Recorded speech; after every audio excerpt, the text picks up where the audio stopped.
Today on Cook's Country, Ashley makes pan-fried pork chops with milk gravy for Julia. Adam reviews disposable utensils.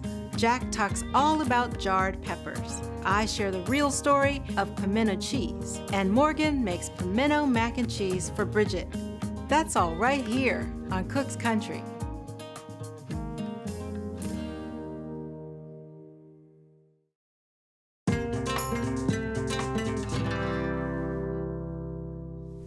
The combination of crisp, tender pork chops and milk gravy is a comforting one, but it's not one I grew up with in upstate New York, so I'm excited that Ashley's gonna show me how to make it. Yep, and also what can happen sometimes is that you get that milk gravy, which is so creamy, it can kind of sog out that crispy crust from the pork chops. So the recipe I'm gonna show you today fixes that one problem. Okay. So I'm gonna start here with the coating for our pork chops. So we're not gonna be doing your standard breaded procedure. We're actually gonna be doing a triple dry, wet, dry method. Okay. Because we want a really nice, thick, crunchy coating. Okay. I have 1 cup of all-purpose flour here, and I'm gonna add 2 teaspoons of garlic powder, 1.5 teaspoons of some salt, good amount of pepper here, 1 teaspoon, and finally, 1/2 teaspoon of cayenne pepper. Ooh, all right. You're not holding back. Nope, not today, Julia. All right, gonna give this a whisk just to make sure everything is nice and combined. Now I've got 2 eggs over here. Break those yolks, give these a good whisk. These are gonna be the glue that holds our crispy, crunchy coating onto the pork chops. And you'll notice one last ingredient is some milk. Right. I've got 2 tablespoons here. And I'm not gonna add it to the wet. I'm actually gonna add it to our dry flour mixture. Now we found a few years ago when developing a fried chicken recipe that we loved the last few pieces of chicken that were fried. Yep. And that's because they got those bigger clumps of the flour mixture. They really had, you know, a big amount of that crunchy coating that you could really sink your teeth into. So what I'm doing is I'm just trying to make some good craggy bits here. You can see all that cayenne and the black pepper in there. Yeah, well, you can also see those chunks that are gonna stick to the pork chops and make craggy bits. Yep. Before we do anything else, I'm just gonna wash up real quick. Let's head on down to our pork chops. Those are beautiful. They are. So these are 4 5 to 7 ounce bone-in rib chops, and they are absolutely gorgeous. They're about 1/2 inch a piece. If you do find pork chops that are, you know, between 5 and 7 ounces and they're thicker than 1/2 inch, go ahead and just pound them just so that they meet the right spec. Okay. Just gonna pat these pork chops dry with some paper towels, because that would definitely not hold on to a really nice coating. It would kind of get steamy and soggy. And now I need to season both sides with some salt and pepper. And some pepper. So as I mentioned earlier, we're gonna be doing flour, then egg, and then flour again, because we want that thick, crispy, crunchy coating. Okay. So I'll just use my hands again.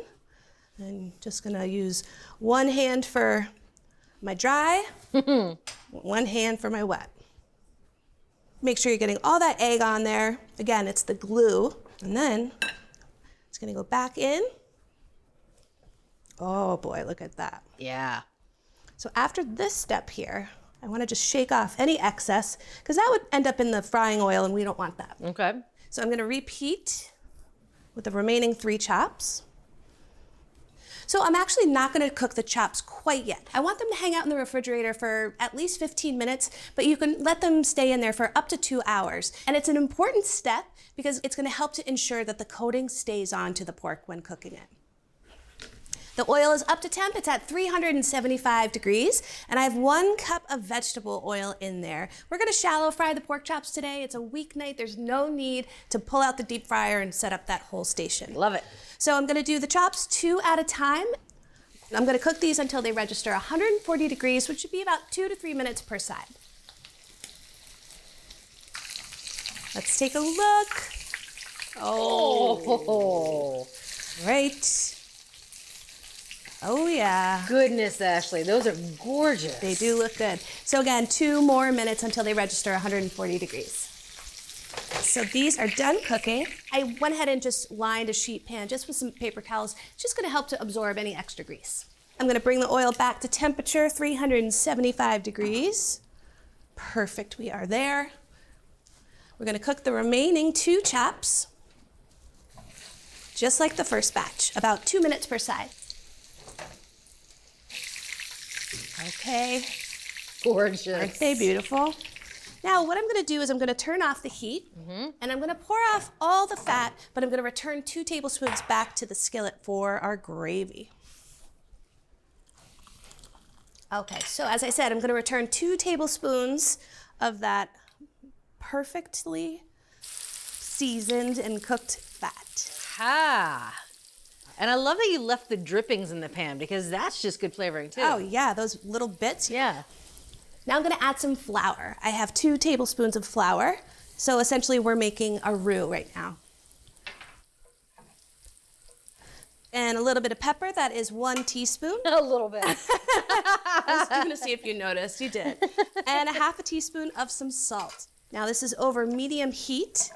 And you can see everything is bubbling now, so I'm gonna add our milk. I have 1.5 cups of milk.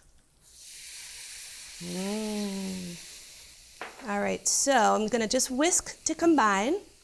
And then this just needs to boil and just cook for 2 minutes until slightly thickened. You look at that. That's gorgeous. Pork chop time. Yes, don't hold back. I won't. Look at that. Oh man. Oh boy. I can't wait to dig in. All right. Oh, right off the end. Yeah? There's so much flavor. You put all those seasonings into the flour and you can really taste them in the coating. Absolutely. Almost like they bloomed in the oil, so they don't taste raw. And the coating is so crunchy. My husband loves pork chops to the point where I nicknamed him Pork Chop. Oh. I can't wait to make these for him. He's gonna lose his mind. Oh my gosh, I can't wait to see him again so I can be like, hey, pork chop. Thank you for showing me how to make these. You're welcome. If you want to make this crunchy, comforting dish of fried pork chops, start by coating the chops with flour, then egg, then flour again. Pan fry the chops in a skillet, and make a milk gravy using a few tablespoons of the fry oil. From Cook's Country, a terrific recipe for pan-fried pork chops with milk gravy. I am in love with this. Can't wait for pork chop to try it. We'll get you right back to the video. Check out Cook's Country's newest book, The Complete Cook's Country TV Show Cookbook. Over 16 seasons and more than 600 recipes are condensed into this cookbook, jam-packed with every recipe we feature on the show, plus stories, tips, and reviews. Go on the road with Cook's Country and tour the U.S. through food. Get inspired by dishes from restaurants, regions, and chefs all over America. All in this one convenient cookbook. To order your copy of the Complete Cook's Country TV Show Cookbook, scan the QR code or visit cookscountry.com to continue your Cook's Country journey.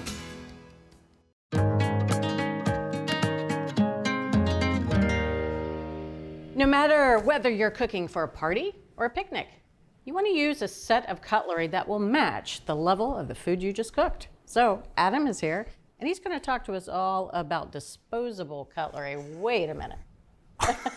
Have you ever given any thought to your disposable cutlery? Not a lot. After this test, though, I found out that it's really worth thinking about. Okay. We tested 7 different sets of disposable cutlery. They're all really strong sellers.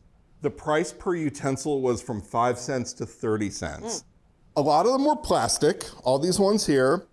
3 of them were plant-based materials that are marketed as being a little more gentle on the environment. One was bamboo. These 2 were crystallized polylactic acid, or CPLA, Okay. 100% compostable. The tests included eating roasted chicken thighs, and that taught us about the knives. Most of them did a fine job. The bamboo knife struggled a little bit. It got through the chicken just fine, but because these serrations are kind of blunt and squared at the bottom, it tended to shred the chicken as it cut through. So that wasn't perfect. In terms of the forks, we tried eating green salad and pasta salad. And you know, both of those things can get fairly slick because there's a lot of dressing involved. So you wanted sharp tines that would spear the food so you can pick it up. Again, the bamboo was the only one to struggle, and that's because you can see the bottom of these tines kind of squared off, kind of blunt, some of them slid off the food. The really fun test was with the spoons because we ate ice cream. Frozen hard, dense, nice and firm. And this showed us which spoons were flimsier and bendier, which spoons were a little more rigid. I want you to try that ice cream right there with this plastic spoon right here. Okay. Let's try this out. Yes. Oh my goodness. I think I'm going to flick it on you. Almost. Ooh, that was close. Danger for you. Yeah, the ones that bent were a real pain. They were flimsy. Testers had to end up choking up on the spoon, Yeah, putting I their can see hands that. closer to the bowl of the spoon, which then got their hands perilously close to their ice cream. Not ideal. Now I want you to try this one. All right. Is this one going to flick it back on me, huh? No way. Oh, this feels like a regular spoon. Yeah. And you get a much bigger piece of ice cream. Testers actually forgot that they were eating with disposable utensils. That's the CPLA. It's nice and rigid. So that's the best spoon that you can get. In terms of the handles, they wanted handles that were a little wider and smooth and just comfortable to grip. Some of them were thinner, had distinct ridges that dug into their fingers. And they even paid attention to the bowl of the spoon. The ones that were the least comfortable to eat from were either too deep or too shallow. The most comfortable were in the middle. They held about 1.5 teaspoons of material in the bowl. The winning disposable utensils was this set right here. It's the Ecovita 100% compostable cutlery combo set, 380 pieces, a lot of disposable cutlery. Yep. It was about 14 cents per utensil, or a little under $55 for the whole set. Testers thought that the price or the number of utensils might put some people off. They also chose a best set that was under 100 pieces. That's the Diamond Entertaining combo set. It's 96 pieces. It was 18 cents per utensil, or about $17 for the whole set. Excellent. Well, Adam's got us all fitted out for our next big party. Just have to go out and buy the Ecovita 100% compostable cutlery combo set. It's about $55, and that's for 380 pieces. But if you're going for a smaller soiree, then maybe you want to go for the Diamond Entertaining combo set. That's about $17, and I'll get you 96 pieces.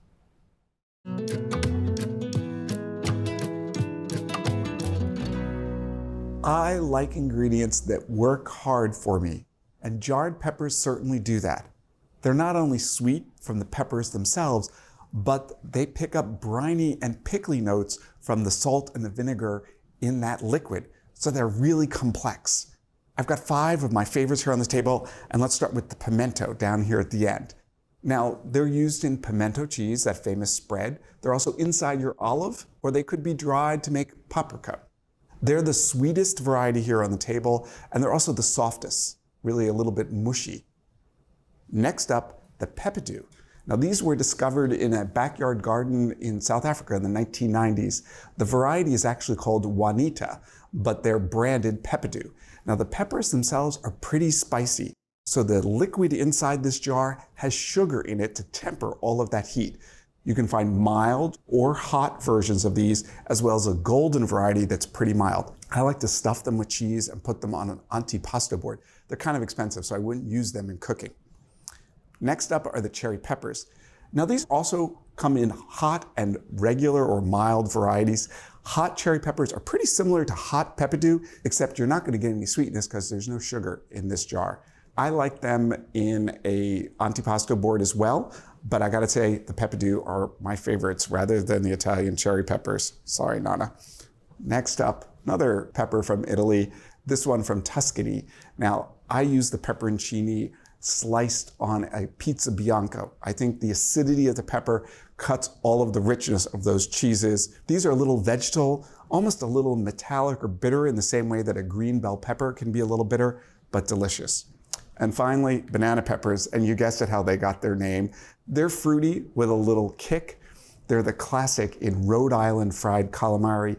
Again, these pickly, briny, sweet peppers contrast the richness of the fried seafood. I'm going to leave you with one final pro tip, because remember, I like ingredients that work hard for me.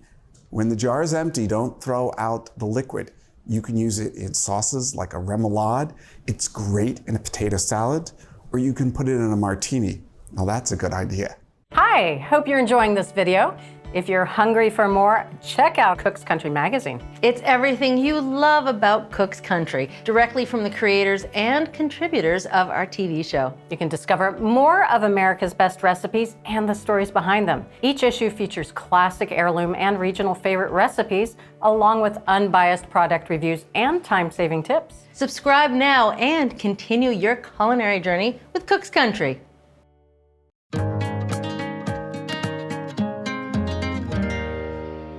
Pimento cheese has been popular ever since it was first created at the turn of the 20th century. The combination of cream cheese and chopped pimentos was packaged and sold nationally and got a boost from the domestic science movement. Domestic scientists applied the latest discoveries to the task of running a home efficiently. Its teachers encouraged housewives to stick with simple recipes and use packaged goods in their cooking. They weren't big on strong flavors, so mild cream cheese and not spicy peppers fit the bill. Pimento cheese was also a common sandwich ingredient throughout the early 1900s, showing up in plenty of creative mashups. One recipe from a cookbook published in Ohio in 1915 featured cottage cheese sandwiches with olives or pickles, canned pimentos, and salad dressing. Another sandwich from the College Woman's Cookbook, published in 1934, called for grated cheese, pimentos, hard-boiled eggs, and nuts, mixed with a white sauce made of vinegar and eggs. Eventually, most modern recipes for pimento cheese moved away from the cream cheese variation and started calling for cheddar or American cheese mixed with pimentos and mayonnaise. Here at Cook's Country, we love pimento cheese baked into another American favorite, macaroni and cheese.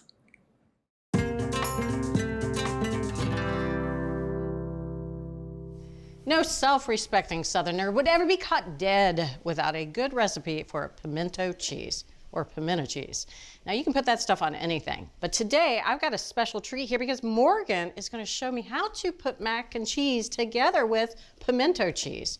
Well, I love pimento cheese and I love mac and cheese, Yes. so what could be better than combining them into one glorious thing? So it starts by cooking the macaroni part. Okay. So here I have 4 quarts of boiling water, and to that I'm going to add a pound of macaroni and a tablespoon of salt. Let's give it a little stir to make sure nothing's sticking together. All right. So I'm only going to cook this 5 minutes. It's not going to be fully cooked now, but it's going to finish cooking in the sauce. So I just want to give it a little jump start so I don't have crunchy pasta in my mac. Here I have 3 4-ounce jars of pimentos that I've drained and patted dry. Now you can see they're already pretty fine, but I care a lot about getting some good pimento action in this mac and cheese. So I want to mince them so there's a lot spread throughout my mac and cheese. Now Morgan is using real pimentos here. She's not subbing in jarred roasted red peppers. Those are actually bell peppers. Pimentos are sweeter. They come from a little tiny peppers, kind of heart-shaped. Nice sweet flavor, worth seeking out for this recipe. Otherwise, it's just mac and cheese with old peppers. So here I have a pound of extra sharp cheddar. So I really like grating my own just because it actually makes for a creamier mac and cheese. There are no preservatives in here that keep it grainy. Right. And then I'm using extra sharp, which it's more prone to breaking, but I have a few tricks up my sleeve to keep this mac and cheese nice and creamy. Yeah. It also packs lots of good cheese flavor. I'm actually gonna save a cup of this cheese to top my macaroni. I have a tendency to forget this sort of stuff, so if I set it aside now, I'll remember. Very smart. I think it's been about 5 minutes, so let's give this a good look. I'm not actually gonna even bother testing it just because it's really gonna finish cooking in the sauce. So as long as it's got that jump start, we're good. So, time to drain. So here I'm actually gonna make a bechamel. So this is gonna be one of the things that helps keep that cheese from breaking. Okay. And I'm gonna turn this up to medium-high and add 3 tablespoons of butter and 2 tablespoons of flour, a tablespoon of dry mustard powder, which helps drive home that nice cheesy flavor. Yes. 3/4 of a teaspoon of pepper. I feel like a lot of good Southern food has a good hit of pepper, and it's no different. There you go. 1/2 teaspoon of salt. And I'm just gonna cook this until it's bubbling and fragrant. Really only gonna cook it about 30 seconds. So now I'm gonna slowly whisk in 2 cups of whole milk. And it's really important to go slow when you first start to avoid those lumps. Once you have a good amount in here, you don't have to be as precious about it. This is how you avoid the lumpy cheese sauce, the lumpy gravy. This is the place for patience. Yes. Let it settle out, and then, like you said, you can add more. Now, how much milk is that? So this is 2 cups of milk, and I'm also gonna add 2 cups of heavy cream. Gotcha. And I'm using whole milk. I feel like this is not a place to go low fat. Who would do that? Who would do that? We're making mac and cheese. We're supposed to be having fun here. I'm actually, like I said, I'm adding 2 cups of heavy cream as well. And this will also help keep that cheese from breaking. So the high fat content here really does protect that cheese. Oh, yes. Now I'm gonna bring this to a boil, and then I'm gonna turn it down to medium low and let it simmer for 2 minutes, just until it coats the back of a spoon. Okay. Yeah, so I always just like to check it on a dark colored spoon and then looks pretty good. Coats it nicely. That has tightened up just enough. Exactly, that flour did its work. So now I'm gonna pull it off heat, or just turn off the heat.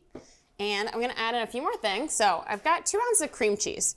I'm also gonna add 2 tablespoons of hot sauce. So a little bit of heat. It's not gonna actually taste spicy, but it's gonna have a little more going on. Is this kind of a medium hot sauce? Yeah, medium hot sauce. A nice hit of vinegar, but not one of those super vinegary ones. Right. And then a tablespoon of Worcestershire sauce here. Another little hit of flavor. We want some Umami hit. umami hit. Exactly. I feel like these are the sort of things that make the difference between a good and a great macaroni and cheese. Agree. Now it's time to add that cheese. So Okay. we'll add the 3 cups of cheese here. Like I said, I'm holding aside 1 cup.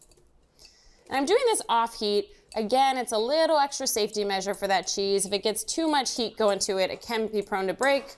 And it'll still get nice and melty because there's so much heat coming from that milk and cream.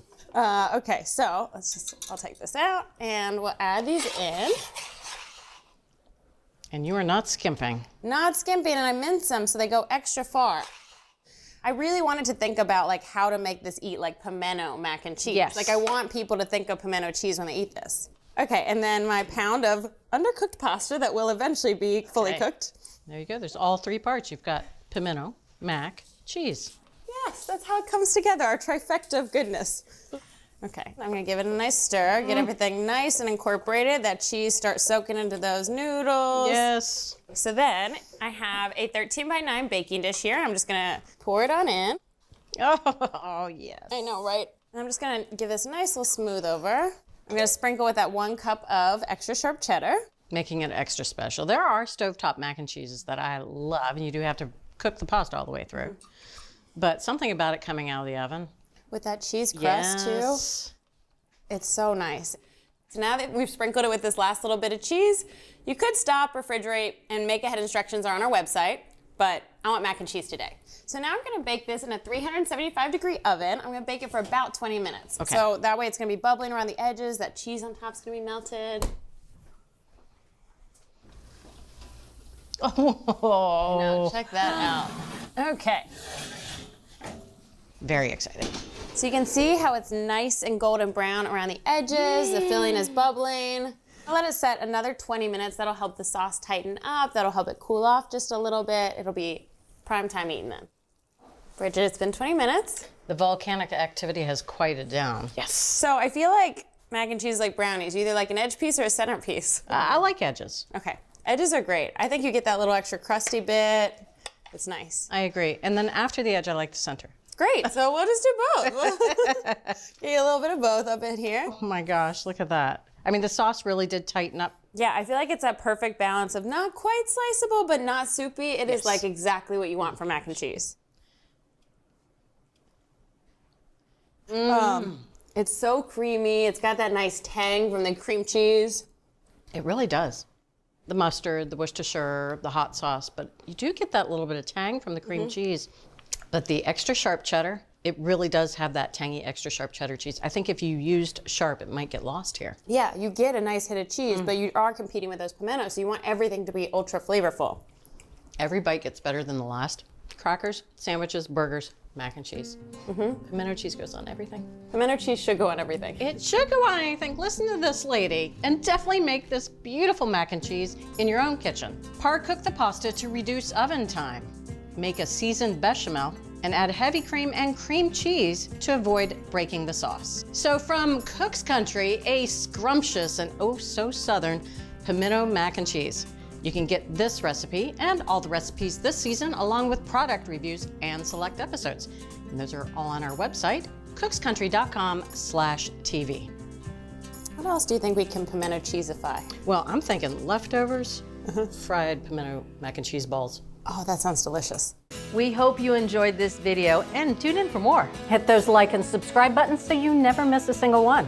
And if you're ready to take your cooking to the next level, try our digital all-access membership, where you can stream every season of Cook's Country anytime, anywhere, and always ad-free. Plus, you'll gain unlimited access to all of America's Test Kitchen fail-proof recipes, unbiased reviews, fresh episodes, exclusive offers, and more. Just scan the QR code or head over to cookscountry.com to sign up for a free trial. And while you're there, sign up for our free newsletter and download our app. and let's make something great together.